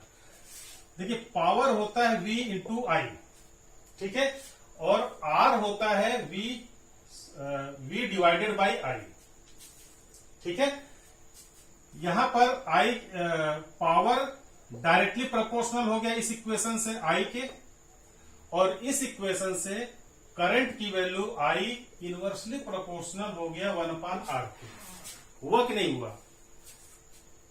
इसको अगर हमें कंबाइन करना हो तो हम कैसे लिखेंगे? P directly proportional to I, I is inversely proportional to 1/R। हमने क्या किया? सिंपली इस इक्वेशन को और इस इक्वेशन को कंबाइन कर दिया, तो हमारा यहां पर एक कॉमन रिलेशन निकल कर आ गया and this is our final result. इसी के बेस पर हम इस क्वेश्चन का आंसर दे सकते हैं, ठीक है। देखिए कैसे हमें ये अभी जस्ट प्रीवियसली हमने बात की थी कि अगर पावर की वैल्यू किसी भी एप्लियंस की बात करें, अगर वो करंट ज्यादा ड्रॉ करता है इसका मतलब उसका पावर ज्यादा है, या पावर ज्यादा है तो वो करंट ज्यादा ड्रॉ करेगा। हमने एग्जांपल लिया था कि जब आपके घरों में बिजली या लाइट फ्लैक्चुएट होती है, फैन की स्पीड स्लो हो गई मतलब करंट की वैल्यू कम हो गई, फैन की स्पीड इंक्रीज हो गई मतलब करंट की वैल्यू ज्यादा हो गई। तो यहां पर पावर और करंट का डायरेक्ट रिलेशन है। करंट इंक्रीज होगा तो पावर इंक्रीज होगा, करंट की वैल्यू कम होगी तो पावर की वैल्यू कम होगी। हमें P और R को कंपेयर करना है, तो अगर हम R और I को कंपेयर कर दें तो वही हमारा कंपैरिजन P से हो जाएगा। तो देखिए, अगर रेजिस्टेंस की वैल्यू कम होगी, हमें क्या चाहिए? पावर मैक्सिमम चाहिए। यहां पर आपको लीस्ट रेजिस्टेंस की बात की गई है। लीस्ट रेजिस्टेंस का मतलब क्या हुआ? R की वैल्यू मिनिमम हो।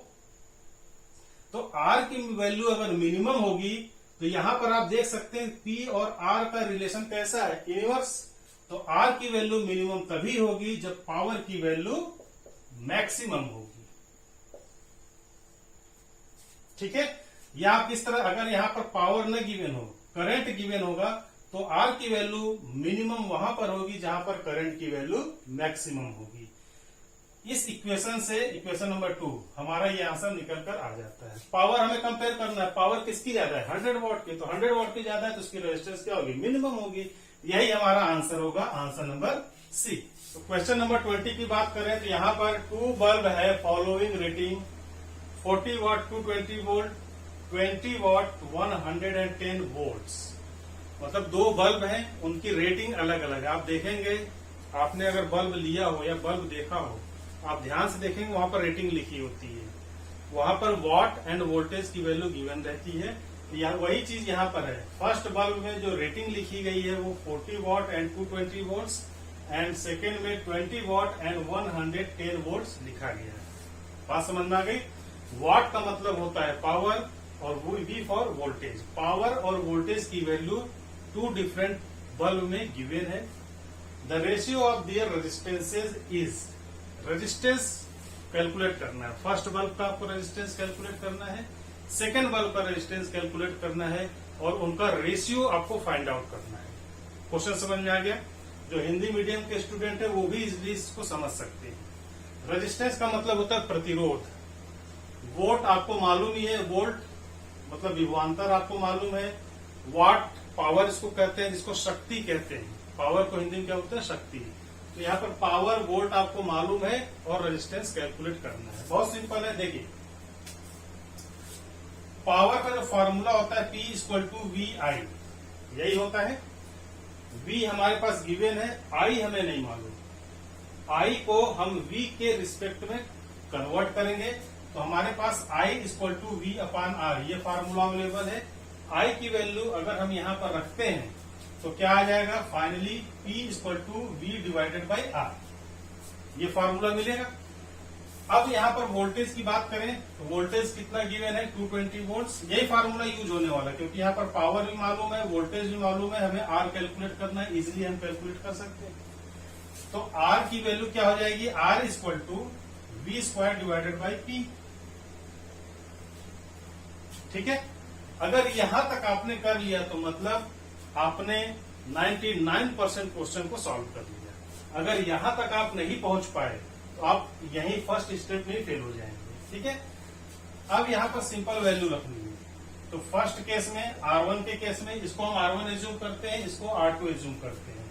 V² मतलब 220 × 220 डिवाइडेड बाई पावर कितना गिवन है? 40। 0 से 0 कैंसिल आउट, 4 से इसको कैंसिल करेंगे तो ये 55 आएगा। तो R1 की वैल्यू कितनी हो जाएगी? 55 × 22। सिमिलरली हम R2 कैलकुलेट करेंगे तो R2 कितना गिवन है? 20 voltage 110 multiplied by 110 and divided by 20।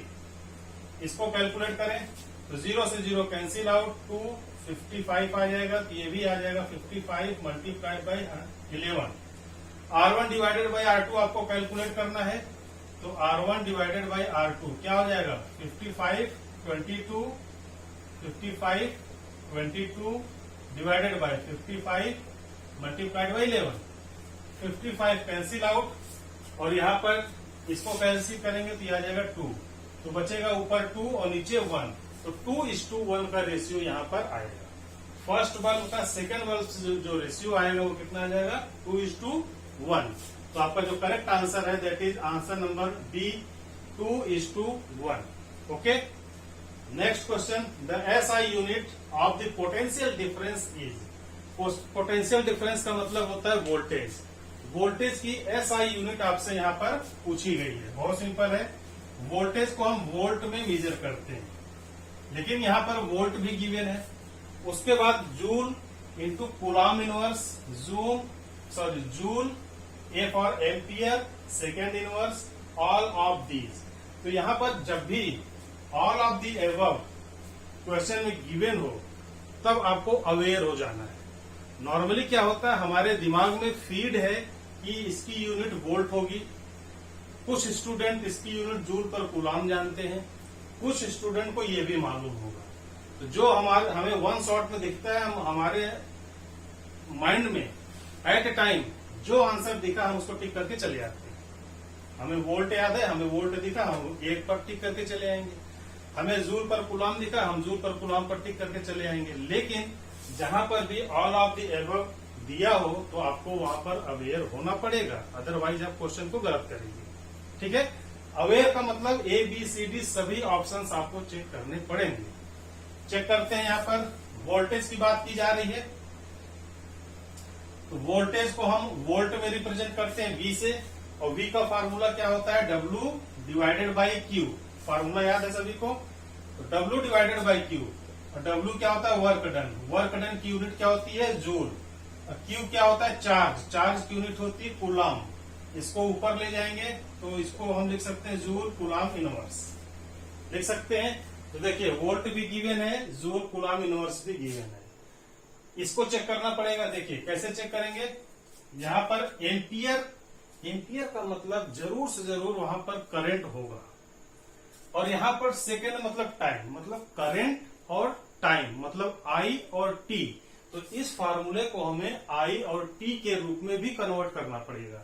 देखते हैं क्या रिलेशन आता है। V is equal to W divided by Q को हम क्या लिख सकते हैं, Q is equal to I multiplied by time. तो यहां पर आ जाएगा आई मल्टीप्लाइड बाई टाइम। अब आसान हो गया आपका। W को हम लिखेंगे जूल डिवाइडेड बाई करंट को एम्पियर डिवाइडेड बाई टाइम। जब इसको ऊपर ले जाएंगे तो एम्पियर का इनवर्स हो जाएगा और टाइम को क्या हो जाएगा, सेकेंड यहां पर करते हैं ना, सेकेंड का इनवर्स। ठीक है, तो 1 2 3 मतलब ए बी सी, ये जो तीनों क्वेश्चन, तीनों आंसर है ये आपके सही हैं। वोल्टेज के यूनिट के लिए ए बी सी तीनों ऑप्शंस करेक्ट है। तो आपका जो आंसर होगा करेक्ट वो होगा option number D, that is all of the above. ठीक है, ओके। बहुत इंपॉर्टेंट क्वेश्चन है ये, जितने भी इंपॉर्टेंट क्वेश्चन है ये सारे एग्जाम में आने की प्रोबेबिलिटी इनकी ज्यादा है। The resistance of the wire when the length of wire increases 2 times. बहुत ही इंपॉर्टेंट क्वेश्चन है, very very most important question. यहां पर रेजिस्टेंस ऑफ वायर आपको कैलकुलेट करना है, लेकिन हमने वायर की लेंथ को इंक्रीज कर दिया 2 टाइम्स। ठीक है, इस टाइप के क्वेश्चन कभी कभी 2 टाइम्स इंक्रीज किया जाता है, कभी कभी 4 टाइम्स, कभी कभी 6 टाइम्स। तो इसका अगर डायरेक्ट आपको अगर एग्जाम में लिखना हो तो आर डायरेक्टली प्रोपोर्शनल होता है एल स्क्वायर के। ठीक है, अगर एल की वैल्यू देखिए, अगर यहां पर एल को 2 टाइम्स किया गया तो आर कितना हो जाएगा, 2 का स्क्वायर मतलब 4 टाइम्स। एल अगर 4 है तो आर क्या हो जाएगा, 4 का स्क्वायर मतलब 4 इंटू 4 16 टाइम्स हो जाएगा। अगर आपको क्विकली याद करना हो तो आर और एल का जो रिलेशन है, R directly proportional to L square, इससे आप सॉल्व कर सकते हैं। यहां पर देखेंगे एल को 2 टाइम्स किया गया तो 2 टाइम्स का मतलब हमें रेजिस्टेंस कितना आ जाएगा, 2 का स्क्वायर 4 टाइम्स। तो आपका जो आंसर है बिकम्स 4 टाइम्स। डायरेक्ट आप इसको याद अगर है तो कर सकते हैं, लेकिन कितनी चीजें हम याद रखेंगे ये भी एक क्वेश्चन है। अगर हमें याद नहीं है तो हम इसको सॉल्व करेंगे। इनिशियल कंडीशन में क्या गिवन है, सपोज करिए वायर की जो इनिशियल लेंथ है वो एल है। ठीक है, और वायर को जब हमने स्ट्रेच किया, हमने n टाइम्स स्ट्रेच किया, 1 टाइम्स 2 टाइम्स 3 टाइम्स 4 टाइम्स, हमें नहीं मालूम। सपोज करिए हमने n टाइम्स उसको स्ट्रेच किया, तो क्या होगा, उसकी जो फाइनल लेंथ है L1 वो क्या हो जाएगी, n इंटू एल। ये इनिशियल पोजीशन के लिए है और ये फाइनल पोजीशन के लिए है। ठीक है, इस सिचुएशन में एरिया ए होगा और इस सिचुएशन में भी कुछ न कुछ एरिया होगा, A1 मान लेते हैं, हमें नहीं मालूम। अब क्या होगा, किसी भी ऑब्जेक्ट को, जैसे ये पेन है, इसको हम कितना भी स्ट्रेच करें, कितना भी फोल्ड करें या इसको हम मेल्ट कर दें, वॉल्यूम कभी भी चेंज नहीं होता। ठीक है, वॉल्यूम कभी भी चेंज नहीं होता। इसका मतलब इसका जो वॉल्यूम होगा वो इसके वॉल्यूम के बराबर होगा। इसका इनिशियल वॉल्यूम V1, इसका फाइनल वॉल्यूम V2। इसका वॉल्यूम क्या हो जाएगा, एरिया इंटू लेंथ, और इसका वॉल्यूम क्या हो जाएगा, एरिया इंटू लेंथ, और इसका लेंथ कितना है, NL। अभी हमने लिखा, इसको हमें इक्वेट करना है, V1 इक्वल टू V2 या V1 must be equal to V2 आप कह सकते हैं। ठीक है, अगर इसको हमने स्ट्रेच किया तो क्या हो जाएगा, A into L equal to A1 into NL। हमें फाइनल से मतलब है, तो A1 क्या हो जाएगा, L से L कैंसिल आउट, तो फाइनल हो जाएगा इनिशियल डिवाइडेड बाई N। होगा कि नहीं होगा, सिंपल इक्वेशन है, मैथमेटिक्स अप्लाई करना है। अब देखिए इक्वेशन हमारे पास क्या था, R equal to rho L divided by area. हम फाइनल इस सिचुएशन के लिए बात करेंगे, तो यहां पर R जो हो जाएगा, इसके लिए R2 हम एज्यूम करते हैं, R2 इक्वल टू रो तो कभी चेंज नहीं होगा। रो क्या होता है, रेजिस्टिविटी, और रेजिस्टिविटी क्या है, प्रॉपर्टी ऑफ द मटेरियल। अगर कॉपर का मटेरियल तो हमेशा कॉपर रहेगा, प्लास्टिक है तो हमेशा प्लास्टिक रहेगा, वो कभी भी चेंज नहीं होने वाला। तो रो नहीं चेंज होगा, लेंथ तो चेंज हो गई, तो लेंथ कितना चेंज हुआ, L इक्वल टू, यहाँ पर L होगा और यहाँ पर डैश होगा, यहाँ पर L1 A1 L1 A1 और R1 इसको हम ले लेते हैं, फाइनल के लिए हम R1 ले लेते हैं। ठीक है, तो R1 equal to rho multiplied by L1 कितना है n multiplied by L divided by A1 की वैल्यू कितनी है A डिवाइडेड बाई n, तो A नीचे होगा डिवाइडेड बाई n ऊपर चला जाएगा। ठीक है, इतनी बात समझ में आ गई। ओके, इसको फर्दर सॉल्व करें तो rho divided by A multiplied by L multiplied by n square, तो आप देखेंगे ये वाली वैल्यू तो सेम है, ये वाली value rho L upon A और रो L अपान A तो पहले भी था, तो बचा कितना n स्क्वायर, तो हमने n स्क्वायर का मल्टीप्लाई किया। n स्क्वायर क्या है, जिस लेंथ को हम इंक्रीज करते हैं, जितने टाइम्स हमने इंक्रीज किया, n की वैल्यू 1 हो सकती है, n की वैल्यू 2 हो सकती है, n की वैल्यू 3 हो सकती है, 4 हो सकती है, 10, 100 कुछ भी हो सकता है। ठीक है ना, तो n स्क्वायर के टाइम्स में ये चेंज हो जाएगा। तो n की वैल्यू यहां पर कितना गिवन है, लेंथ को ट्वाइस टाइम किया गया, तो यहां पर n की वैल्यू 2 होगी, तो 2 का स्क्वायर क्या आ जाएगा 4, 3 होगा, तो यहां पर 3 वेरी इंपॉर्टेंट क्वेश्चन है, इससे प्रोबेबिलिटी ज्यादा है क्वेश्चन आने की। ठीक है, तो आपका जो आंसर होगा वो आंसर ये होगा 4 टाइम्स, क्योंकि यहां पर ट्वाइस है तो ट्वाइस का square 4 times.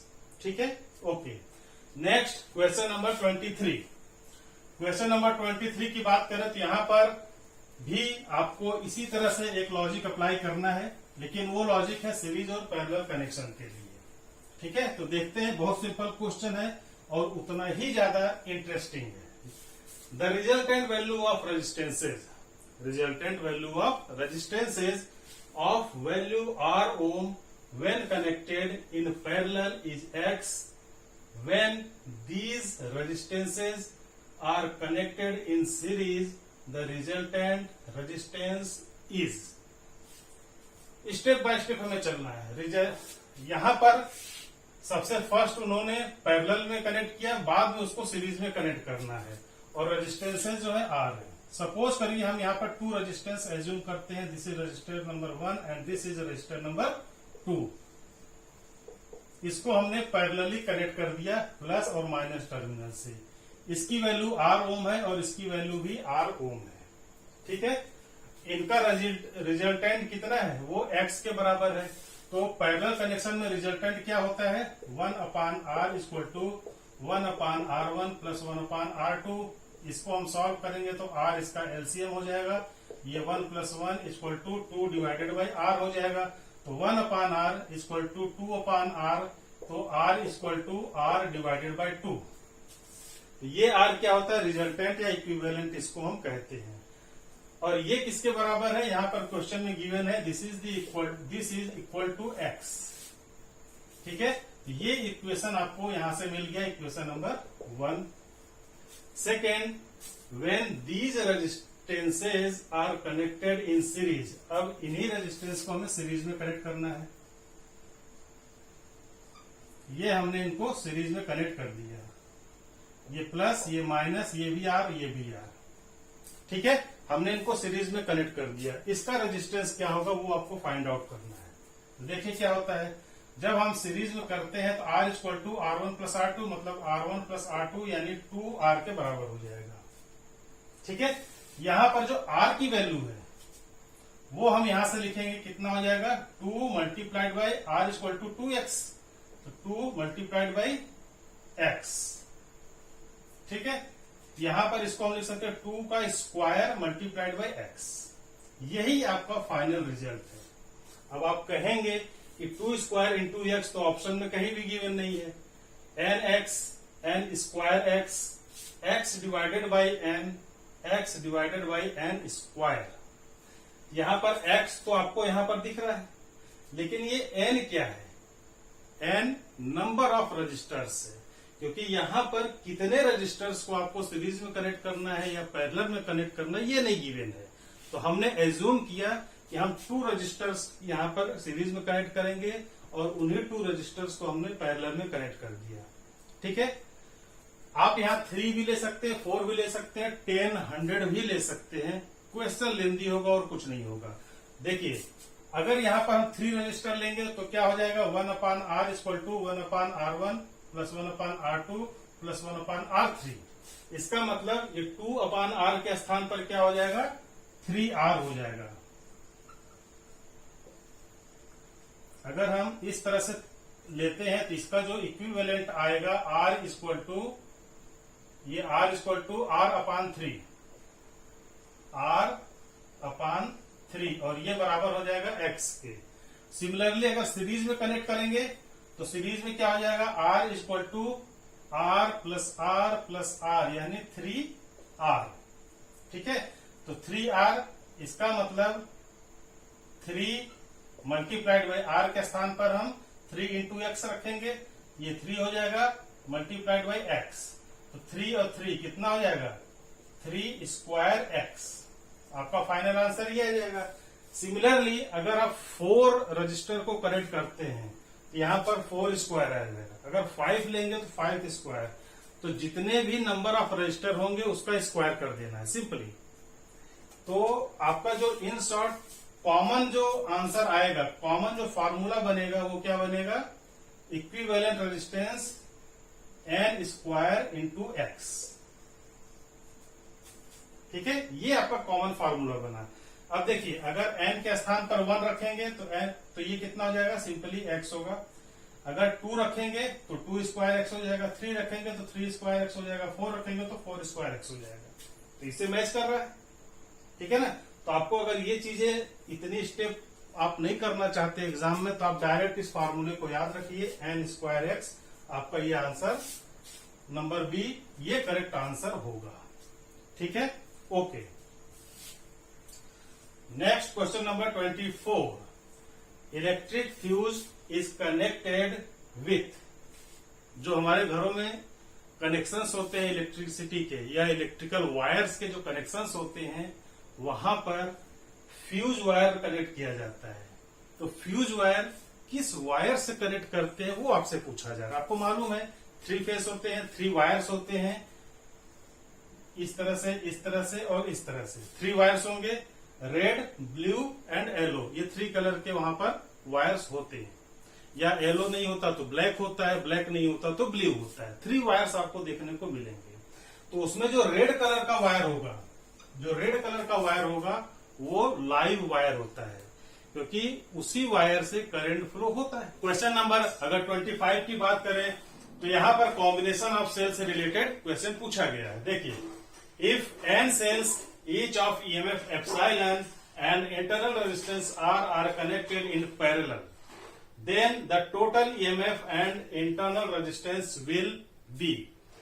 n number of cells हैं, क्वांटिटी हमें नहीं मालूम, 2, 3, 4, 5 कुछ भी क्वांटिटी हो सकती है। n का मतलब होता है कोई भी अननोन क्वांटिटी यहां पर गिवन है, बट मोर देन 1 है। ठीक है, इंड्यूस्ड ईएमएफ जो है वो कितना है, एप्सिलॉन, और इंटरनल रेजिस्टेंस R है, और कनेक्शन कैसा है, पैरेलल, मतलब सेल्स को पैरेलल में कनेक्ट किया गया। तो सबसे पहले सपोज करिए दिस इज ए सेल और इसका इंटरनल रेजिस्टेंस R, इसका क्या है, एप्सिलॉन। फिर सेकेंड सेल हमने लिया इस तरह से, इसका इंटरनल रेजिस्टेंस R और इसका जो है एप्सिलॉन ईएमएफ हो जाएगा। अगर एक और हम सेल ले लें यहां पर, इसका इंटरनल रेजिस्टेंस भी R होगा और ये एप्सिलॉन होगा। इन तीनों को हमें क्या है, पैरेलल में कनेक्ट करना है, तो ये पैरेलल में हमने कनेक्ट कर दिया। ठीक है, तो जब हम पैरेलल में 1, 2, 3, ये कैसा कॉम्बिनेशन है, पैरेलल कॉम्बिनेशन है। और ओवरऑल पूरे सर्किट का कंबाइंड अगर रेजिस्टेंस आपको मालूम करना हो तो कैसे मालूम करेंगे, सपोज करिए ये कंबाइंड सेल है और ये उसका कंबाइंड इक्विवेलेंट रेजिस्टेंस है। तो इसका जो ईएमएफ होगा सेल का वो कैपिटल ई होगा और इसका जो रेजिस्टेंस है वो क्या होगा, कैपिटल आर होगा। ठीक है, फिर से समझिए, cell number 1, cell number 2, cell number 3, internal resistance small R सबका सेम है, क्योंकि यहां पर n number of cells each have EMF epsilon, मतलब सभी की जो वैल्यू है वो इक्वल होगी। एप्सिलॉन की वैल्यू और आर की वैल्यू ये तीनों के लिए कॉमन होगा। ठीक है, ओके। पूरे सर्किट का या पूरे कॉम्बिनेशन का हमें ई और आर मालूम करना है। ई का मतलब होता है ईएमएफ और आर का मतलब होता है रेजिस्टेंस, यानी इंटरनल रेजिस्टेंस। ये हमें फाइंड आउट करना है। तो देखिए, यहां पर सेल की बात कर रहे हैं और रेजिस्टेंस की बात कर रहे हैं, हमें ईएमएफ भी फाइंड आउट करना है और रेजिस्टेंस भी फाइंड आउट करना है। तो रेजिस्टेंस फाइंड आउट करना तो बहुत सिंपल है। पैरेलल कॉम्बिनेशन में क्या होता है, 1/R equal to 1/R1 plus 1/R2 plus 1/R3। ठीक है, डॉट डॉट डॉट कितने टाइम्स है ये, n टाइम्स, यहां पर n/R हो जाएगा। तो 1/R equal to 1/R equal to n/R इसको हम लिख सकते हैं, सॉरी स्मॉल r। तो यहां पर ओवरऑल सर्किट का इक्विवेलेंट रेजिस्टेंस क्या होगा, इसको हम उल्टा कर देंगे, रिवर्स कर देंगे, तो R divided by n। This is our equation number 1 और ये आपका एक सोल्यूशन है। चेक करते हैं, यहां पर भी R/n है, यहां पर नहीं है, यहां पर भी R/n है। ठीक है, यानी या तो ऑप्शन ए करेक्ट होगा या तो ऑप्शन सी करेक्ट होगा, दोनों में से कोई वन ऑप्शन करेक्ट होने वाले हैं। अब हमें एप्सिलॉन की वैल्यू कैलकुलेट करनी है, तो हमें मालूम है E/R क्या होता है, E divided by R equal to epsilon divided by R plus epsilon divided by R dot dot dot n, अगर n नंबर ऑफ सेल है तो n epsilon divided by R। ठीक है, फिर से देखिए, ओवरऑल सर्किट का EMF divided by overall circuit का रेजिस्टेंस, मतलब E डिवाइडेड बाय R, इसका रेशियो हमें फाइंड आउट करना है। तो इसका रेशियो किसके बराबर होगा, इसके बराबर होगा प्लस इसके बराबर होगा प्लस इसके बराबर होगा, यही हमने यहां पर लिखा है। तो अगर 3 यहां पर सेल होंगे तो हम केवल 3 स्टेप तक जाएंगे, लेकिन यहां पर नंबर ऑफ सेल कितने हैं, n, तो यहां पर n into epsilon by R हमने लिखा है। ठीक है, इसमें कोई डाउट नहीं होना चाहिए। अब क्या हुआ, E divided by R is equal to n epsilon divided by small r। ठीक है, इसको और इसको हमें कंपेयर करना है। ये हो गया हमारा equation number 2। This is the equation number 2। अब इस डायग्राम की हमें जरूरत नहीं है, इसको हम इरेज कर सकते हैं यहां से। देखिए, E हमें यहां पर E कैलकुलेट करना है, तो E क्या हो जाएगा, E is equal to n epsilon divided by R multiplied by यहां पर ये कैपिटल R। ठीक है, और कैपिटल R की वैल्यू हम इक्वेशन 1 से पुट करेंगे, तो E is equal to n epsilon divided by R multiplied by R divided by n। R से R कैंसिल आउट, n से n कैंसिल आउट, तो E is equal to epsilon, मतलब overall circuit का जो EMF होगा individual circuit के या individual cell के ईएमएफ के इक्विवेलेंट होगा। ठीक है, तो ये आपका ऑप्शन नंबर ए में मैच करता है और option number A is the correct answer. देखिए, एप्सिलॉन की वैल्यू यहां भी है और R/n हमारा यहां भी है, तो हमारा option number A is the correct answer. ऐसे छोटे छोटे न्यूमेरिकल आपको सॉल्व करने पड़ेंगे, फार्मूला अच्छे से याद होना चाहिए। ठीक है, okay. Next question number 26। In A wheat stone bridge, if the battery and galvanometer are interchanged, the deflection in the galvanometer will be। कहने का मतलब व्हीट स्टोन ब्रिज की बात की गई है, तो सबसे फर्स्ट स्टेप हमारा क्या होगा, व्हीट स्टोन ब्रिज का डायग्राम हम प्लॉट करेंगे। व्हीट स्टोन ब्रिज का डायग्राम अगर आपको आता है तभी आप इसको कर सकते हैं, अदरवाइज नहीं कर सकते। कैसा होता है डायग्राम, देखते हैं। यहां पर 1 2 3 and this is the 4 register का कॉम्बिनेशन होता है। सपोज करिए हमने इस टर्मिनल पर यहां पर गैल्वेनोमीटर G कनेक्ट कर दिया और इसके इस टर्मिनल पर हमने एक बैटरी कनेक्ट कर दी इस तरह से, ये प्लस होगा ये माइनस होगा, और जो रेजिस्टेंस है 4 रेजिस्टेंस का कॉम्बिनेशन होता है व्हीट स्टोन में, ये हो गया P, ये हो गया Q, ये हो गया R, ये हो गया S। अगर ये पूरा सर्किट बैलेंस है तो क्या होगा, P divided by Q equal to R divided by S। इसका क्रॉस मल्टीप्लीकेशन करें तो PS equal to QR। This is the equation number 1। ठीक है, तो फर्स्ट स्टेप में हमने जो नॉर्मल व्हीट स्टोन ब्रिज होता है उसका हमने इक्वेशन जनरेट किया है। अब हमें क्या करना है, गैल्वेनोमीटर और सेल को यानी बैटरी को इंटरचेंज करना है। इंटरचेंज का मतलब हमारा डायग्राम तो ऐसा ही रहेगा। This is register number 1 2 3 4। Vertical पे गैल्वेनोमीटर था, अब इसको हम हॉरिजॉन्टल पर लेंगे इस तरह से। और हॉरिजॉन्टल पर बैटरी थी तो हम बैटरी को ये हॉरिजॉन्टल पर था तो हम वर्टिकल पर लेंगे इस तरह से। ये हमारा हो गया बैटरी प्लस और माइनस, और ये हमारा हो गया जी। ठीक है, P Q R S register को हमने चेंज नहीं किया है, पी क्यू आर एस ये ऐसे ही रहेंगे। अब क्या होगा, किरचॉफ ये व्हीटस्टोन ब्रिज को सॉल्व करने के लिए सबसे पहले डायग्राम हमारा सेम होना चाहिए। डायग्राम सेम होने का मतलब, अभी आप देख रहे हैं ये नीचे है बैटरी, तो बैटरी को हमें नीचे लाना है। तो कैसे नीचे लाएंगे, अगर हम इस पूरे डायग्राम को इस तरह से रोटेट कर दें तो हमारा बैटरी नीचे आ जाएगा। आप चाहें तो ये जो डायग्राम है, इस डायग्राम को हम समझ लीजिए एक्स और इसको हमने वाई रखा, इसका नाम हमने दिया एक्स, इसका नाम हमने वाई दिया। तो वाई डायग्राम को आप एक कागज पर, एक पेपर पर ड्रॉ करिए और उस पेपर को आप रोटेट कर दीजिए। तो जब आप रोटेट करेंगे तो जो डायग्राम आएगा वही डायग्राम हमें यहाँ पर प्लॉट करना है। तो डायग्राम कैसा आएगा, डायग्राम हम यहाँ पर ड्रॉ करते हैं ताकि आपको क्लियरली ये लार्ज व्यू उसका दिख सके, है ना, तभी क्लैरिटी आएगी, अदरवाइज क्लैरिटी नहीं आने वाली। तो जब हम इसको रोटेट करेंगे तो हमारा डायग्राम इस तरह से आएगा, रजिस्टर 1, रजिस्टर 2, रजिस्टर 3, रजिस्टर 4। यहां पर इसको हमने रोटेट किया तो बैटरी नीचे आ गई, मतलब फिर से हॉरिजॉन्टल पोजीशन पर आ गई इस तरह से, और वर्टिकल पर हमारा गैल्वेनोमीटर आ गया जी। अब आप पूछेंगे कि इसमें और इसमें क्या अंतर है, इसमें और इसमें अंतर यही है रेजिस्टेंस का।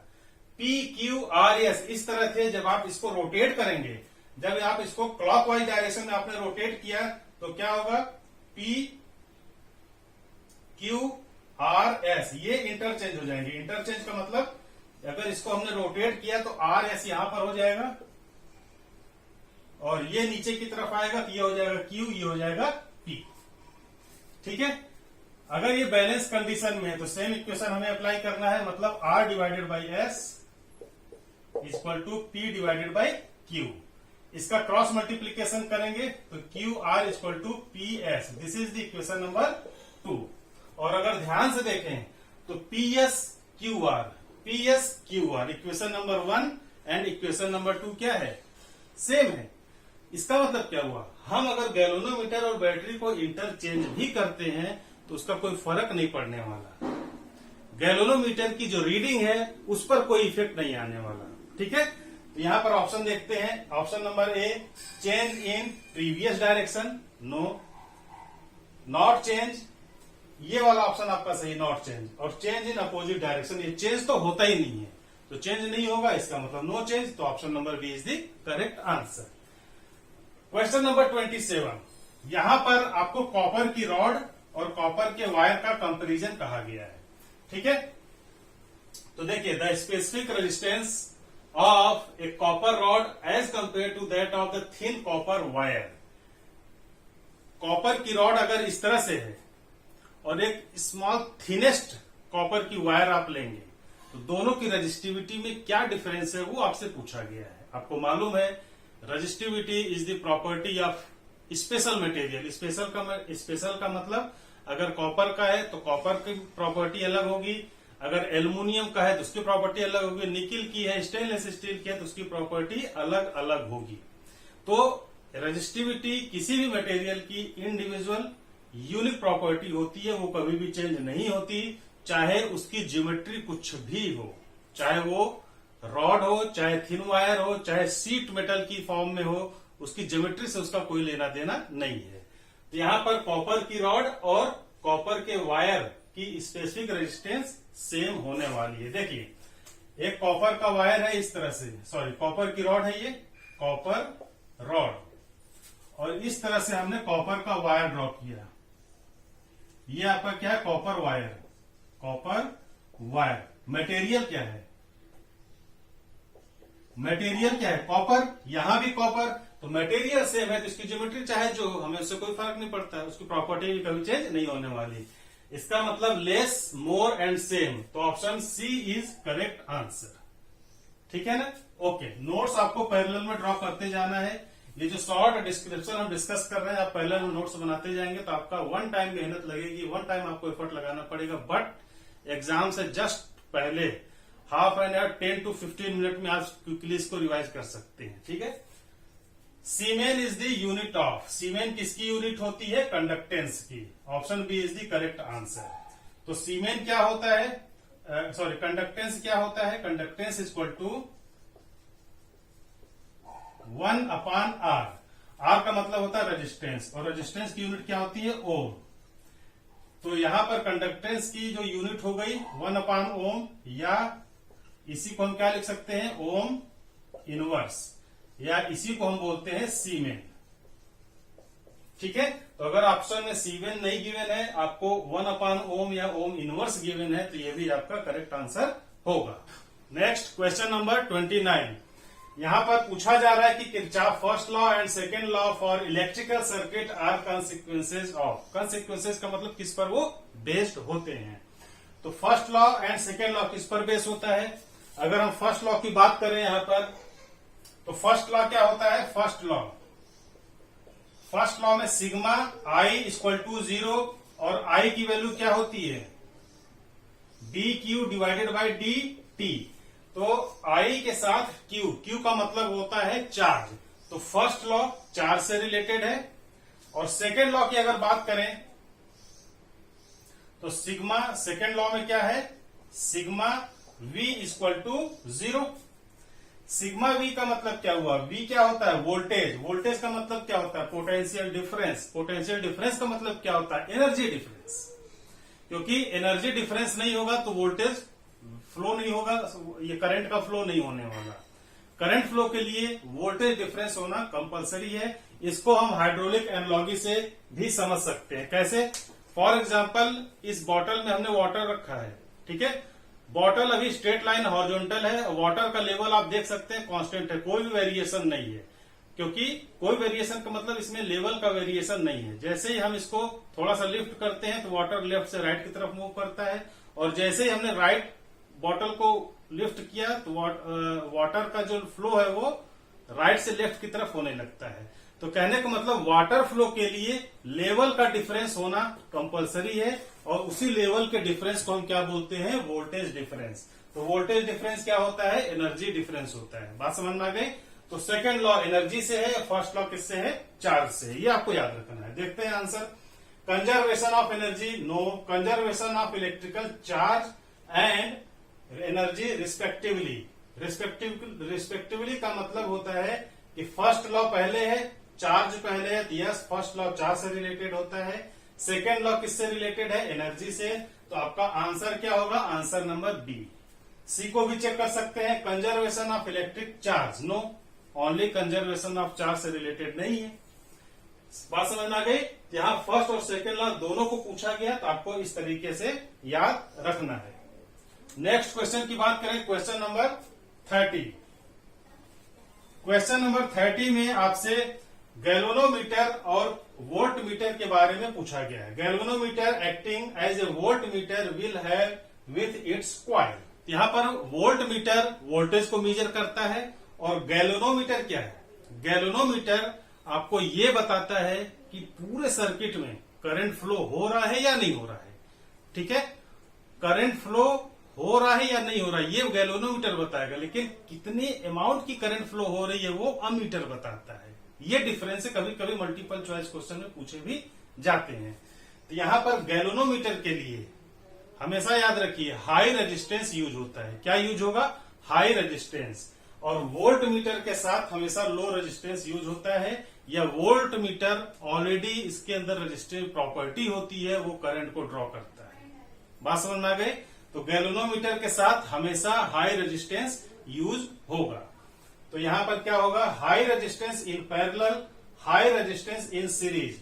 तो हमेशा हाई रेजिस्टेंस यूज होता है और सीरीज में यूज होगा। कैसे? फिर से देखिए, सपोज करिए ये कोई 5 ओम का रजिस्टर है या 2 ओम का रजिस्टर है, 2 ओम का रजिस्टर है। ठीक है, ये सेल से कनेक्ट कर दिया हमने। इसके पैरेलल में हम क्या करते हैं? वोल्ट मीटर इस तरह से कनेक्ट करते हैं। वोल्ट मीटर के स्थान पर हमें गैल्वेनोमीटर लगाना है, तो सेम यहां पर 2 ओम होगा। इसको हम सेल से कनेक्ट करेंगे या बैटरी से कनेक्ट करेंगे, प्लस माइनस करंट इस डायरेक्शन में फ्लो होगी। इसके अक्रॉस हमें गैल्वेनोमीटर लगाना है, तो हम इस तरह से G लगाएंगे और इसके साथ ही हम ये भी लगाते हैं। इसके साथ ही हम हाई रेजिस्टेंस, यहाँ पर 2 ओम है तो ये सपोज करिए 2000 या 200 ओम का होगा, इतनी हाई रेजिस्टिव वैल्यू यहाँ पर ऐड करते हैं। हाई रेजिस्टेंस क्यों होगा? क्योंकि जितना रेजिस्टेंस हाई होगा उतना ही करंट की वैल्यू कम होगी। देखिए अगर करंट यहां से फ्लो होती है तो करंट क्या होगा, यहां पर वायर का जंक्शन है तो करंट यहां से डिस्ट्रीब्यूट होगा, सम अमाउंट ऑफ करंट यहां पर जाएगा, सपोज करिए I1, और सम अमाउंट ऑफ करंट यहां पर जाएगा, सपोज करिए I2। हमारा जो टारगेट है वो क्या है, ज्यादा से ज्यादा करंट इस रेजिस्टेंस से पास होना चाहिए, इस रेजिस्टेंस के थ्रू ज्यादा से ज्यादा अमाउंट ऑफ करंट फ्लो होना चाहिए। इसका मतलब मैक्सिमम करंट यहां पर फ्लो तभी होगा जब यहां पर मिनिमम करंट जाए, I2 मिनिमम हो। तो I2 मिनिमम कब होगा, जब रेजिस्टेंस की वैल्यू मैक्सिमम होगी। बात समझ में आ गई? नहीं समझ में आई तो फिर से देखिए, ओम्स लॉ के according I = V divided by R। अगर वोल्टेज कांस्टेंट है, पैरेलल कनेक्शन में वोल्टेज जो है हमेशा पैरेलली कनेक्ट किया जाता है। अगर वोल्टेज कांस्टेंट है तो करंट की वैल्यू 1/R होती है, ठीक है ना, डायरेक्टली प्रोपोर्शनल टू 1/R या इनवर्सली प्रोपोर्शनल टू R कह सकते हैं। इससे क्या होता है, हमें करंट की वैल्यू मिनिमम चाहिए, तो I मिनिमम तब होगा जब R की वैल्यू मैक्सिमम होगी, क्योंकि इनवर्स रिलेशन है और हमारी रिक्वायरमेंट भी यही है। तो इसीलिए हम यहाँ पर हाई रेजिस्टिव वैल्यू ऐड करते हैं और हाई रेजिस्टेंस हमेशा गैल्वेनोमीटर के सीरीज में कनेक्ट किया जाता है। बात समझ में आ गई? तो हाई रेजिस्टेंस सीरीज और पैरेलल में कंफ्यूज नहीं होना, हमेशा सीरीज में ही कनेक्ट किया जाएगा। ओके, देखते हैं नेक्स्ट क्वेश्चन 32। अगर 32 क्वेश्चन को देखें तो यहां पर पूछा जा रहा है कि why the Wheatstone bridge more accurate then other method of measuring resistance. Wheatstone bridge other method जो भी हैं, जैसे किरचॉफ लॉ है, ओम्स लॉ है, तो रेजिस्टेंस को मेजर करने के लिए अदर से सबसे बेस्ट क्यों माना जाता है? उसका रीजन यही है क्योंकि वहां पर नल मेथड यूज होगा। अगर आप न्यूमेरिकल प्रॉब्लम को सॉल्व करेंगे, सर्किट डायग्राम को सॉल्व करेंगे, तो वहां पर आप देखेंगे कि हमेशा एक शार्प पॉइंट हमें मिलता है जिसको हम नल मेथड कहते हैं। वो पॉइंट आना जरूरी है, ठीक है। तो यहाँ पर जो आपका जो आंसर होगा वो option number A, null method use होता है, इसीलिए ये सबसे बेस्ट माना जाता है।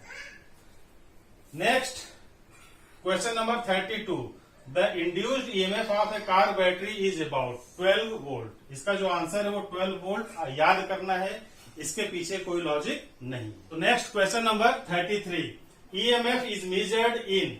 ईएमएफ की यूनिट क्या होती है वो आपसे पूछा जा रहा है, जूल, जूल पर कूलॉम, जूल इंटू कूलॉम। तो देखिए ईएमएफ क्या होता है, वोल्टेज, और वोल्टेज क्या होता है, W divided by Q। W क्या होता है, वर्क डन, वर्क डन की यूनिट होती है जूल, Q क्या होता है, चार्ज, चार्ज की यूनिट क्या होती है, कूलॉम। तो जूल पर कूलॉम, या इसी को हम जूल कूलॉम इनवर्स लिखते हैं, ठीक है। तो जो ऑप्शन आपको दिखेगा इस तरह, इससे मैच करता हुआ, वही आपका करेक्ट आंसर है। तो जूल, जूल पर कूलॉम, जूल पर Coulomb, this is the correct answer, ठीक है। फॉर्मूला याद होगा, आपको कभी भी मिस्टेक नहीं होगा। याद रखना है कि ईएमएफ क्या होता है, वोल्टेज के इक्विवेलेंट होता है। Next, the heat sensitive device whose resistivity changes very rapidly with change of temperature. ऐसा डिवाइस आपको बताना है कि जिसकी रेजिस्टिविटी, रेजिस्टिविटी का मतलब होता है रेजिस्टेंस की प्रॉपर्टी, ठीक है। थोड़ा सा भी अगर टेम्परेचर आपने चेंज किया, माइनर माइक्रो टेम्परेचर भी आपने चेंज किया, तो उसकी रेजिस्टिविटी की जो प्रॉपर्टी वो तुरंत चेंज हो जाती है। ऐसा कौन सा डिवाइस है, तो ऐसा डिवाइस क्या है, thermistor. Option number D is the correct answer. इसको आपको याद रखना है, इसके पीछे कोई लॉजिक नहीं है। रजिस्टर हो नहीं सकता, सुपर कंडक्टर भी नहीं होता, थर्मोकपल भी नहीं हो सकता, क्योंकि यहाँ पर सीड बैक इफेक्ट का यूज किया जाता है। उसके बाद एक क्वेश्चन कभी कभी पूछा जाता है कि सुपर कंडक्टिविटी की डिस्कवरी किसने की थी। The phenomena of super conductivity was discovered by. Super conductivity की फिनोमेना किसने डिस्कवर की थी, तो साइंटिस्ट का नाम आपको याद रखना है, नाम क्या है, ओम्स, ठीक है। अगर आपको याद नहीं है ओम्स, तो आप इससे भी मैच कर सकते हैं। ओम्स लॉ बहुत फेमस है, तो ओम्स लॉ हो नहीं सकता क्योंकि उन्होंने रेजिस्टेंस, वोल्टेज और करंट के बीच में रिलेशनशिप को स्टेब्लिश किया था। एडिसन, ये भी बहुत फेमस नाम है, तो बचा क्या, ओम्स। तो ओम्स जो है वो इसका करेक्ट आंसर होगा, option number B. Next and last question 36. Potentiometer measures the potential difference more accurately than the voltmeter. यहाँ पर टू डिवाइस की बात की जा रही है. फर्स्ट इज पोटेंशियोमीटर, इसको अंडरलाइन कर सकते हैं, एंड सेकेंड इज वोल्टमीटर. दोनों का जो काम है, दोनों का जो वर्क है, वो वोल्टेज को मेजर करना यानी पोटेंशियल डिफरेंस को मेजर करना. तो यहाँ पर पूछा जा रहा है कि potentiometer is most accurate then the voltmeter. Why? तो आपको मालूम है, अगर ये कोई सर्किट है, अगर सपोज करिए यहाँ पर कोई सर्किट है और हमने वोल्टमीटर कनेक्ट किया, तो वोल्टमीटर हमेशा जो है पैरेलल में कनेक्ट किया जाता है इस तरह से. ठीक है, वोल्टमीटर हम हमेशा पैरेलल में कनेक्ट करते हैं. अगर यहां से करंट फ्लो होता है आई, तो यहां पर वायर का जंक्शन है, जहां भी जंक्शन होगा करंट वहां पर डिवाइड हो जाता है. तो करंट का कुछ पार्ट यहां पर जाएगा और सम पार्ट करंट का I2 यहां पर जाएगा. इसका मतलब क्या हुआ, वोल्टमीटर जो एक डिवाइस है, उस डिवाइस के अंदर भी उसका कुछ न कुछ रेजिस्टेंस है. उस रेजिस्टेंस के कारण वहां पर करंट की वैल्यू ड्रॉप होती है, करंट ड्रॉ करता है वोल्टमीटर. ठीक है, लेकिन इसका जस्ट अपोजिट क्या होता है, potentiometer. Potentiometer zero current draw करता है, मतलब वहां से करंट फ्लो होता ही नहीं, करंट ड्रॉ करता ही नहीं, उसका करंट का कोई यूज नहीं है, करंट से कोई लेना देना नहीं है. तो पोटेंशियोमीटर इसीलिए इससे ज्यादा बेटर है, क्योंकि करंट ड्रॉ नहीं करता. जो भी करंट यहां से फ्लो हो रही है, वो टोटल अमाउंट ऑफ करंट इस रजिस्टर के थ्रू पास होगी. बात समझ में आ गई. कनेक्शन उसका भी सेम होता है. यहां पर हम इसको पोटेंशियोमीटर P से रिप्रेजेंट कर सकते हैं, और यहां पर ये आपका सेल है. ठीक है, तो जो अमाउंट ऑफ करंट यहां से डिस्चार्ज हो रही है, पूरा का पूरा यहां से आई है, तो यहां भी आपका आई आपको मिलने वाला है. ठीक है, यहां पर कोई करंट ड्रॉ नहीं होता, इसीलिए सुपीरियर है. तो it has a wire of high resistance, no resistance से लेना देना नहीं है. It has a wire of low resistance, यहां पर हाई रेजिस्टेंस था, यहां पर लो रेजिस्टेंस है, इससे भी हमें नहीं मतलब है. It does not draw current from external circuit. Yes, external circuit मतलब ये जो रेजिस्टेंस हमने ड्रॉ किया हुआ है. तो option number C is the correct answer. Option number D को भी देख सकते हैं. It draws heavy current, no, current draw होता ही नहीं है, तो ऑप्शन डी का कोई सवाल ही नहीं उठता. ठीक है, ओके. तो इस तरह हमने टोटल 36 क्वेश्चन जो कि करंट इलेक्ट्रिसिटी से मैच करते हैं, हमने यहां पर कलेक्ट किया है. सारे क्वेश्चन कहीं न कहीं, कभी न कभी किसी एग्जाम में पूछे गए हैं, इसलिए इसी से रिलेटेड क्वेश्चन आने की प्रोबेबिलिटी ज्यादा है. कभी कभी क्वेश्चन को आंसर और आंसर को क्वेश्चन में कन्वर्ट करके भी क्वेश्चन पूछे जाते हैं, बट मोस्टली क्वेश्चन रिपीट होते हैं. आपको एग्जाम में अपीयर होने से पहले थारो नॉलेज होना चाहिए. जितने भी फार्मूले हैं, सभी फार्मूले को आपको प्रैक्टिस करना है एग्जाम में अपीयर होने से पहले. ठीक है, ओके. नेक्स्ट वीडियो में हम इसी तरह नए टॉपिक के मल्टीपल चॉइस क्वेश्चन के साथ आपके सामने प्रस्तुत होंगे. Thank you very much.